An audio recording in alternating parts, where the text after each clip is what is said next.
យើងដឹងហើយថាអារម្មណ៍របស់មនុស្សម្នាក់ៗអត់ដូចគ្នាទេអ្នកខ្លះក៏កើតទុកអ្នកខ្លះក៏រីករាយទៅតាមអារម្មណ៍ដែលគេកើតមានដើម្បីធ្វើឲ្យផ្លូវចិត្តរបស់យើងរឹងមាំជាងមុនហើយយើងត្រូវតែអាសាអនុវត្តវាជាប្រចាំកុំឲ្យផ្លូវចិត្តរបស់យើងទន់ខ្សោយទៅតាមអារម្មណ៍របស់យើងទី1គឺការទទួលស្គាល់អារម្មណ៍របស់ខ្លួនឯងមានន័យថាគឺកុំបង្ខំខ្លួនឯងត្រូវតែខ្លាំងឬក៏ត្រូវយំហត់នឿយសម្រាប់សិនទី2គឺការផ្លាស់ប្ដូរការគិតមានន័យថានៅពេលដែលយើងបរាជ័យវាមិនមែនជាជំហានដំបូងនៃការបញ្ចប់ទេយើងត្រូវតែរងមាំ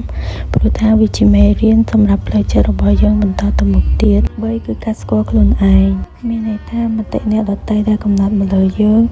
វាបានកំណត់តម្លៃរបស់យើងទេវាគ្រាន់តែមានតម្លៃនៅពេលដែលយើងដឹងថាយើងជាអ្នកណាកាន់តែពិសេសទៀតនោះគឺការរក្សាសុខភាពរបស់យើងវាមានន័យថាយើងត្រូវគេងឲ្យគ្រប់គ្រាន់ញ៉ាំរបបអាហារឲ្យបានត្រឹមត្រូវ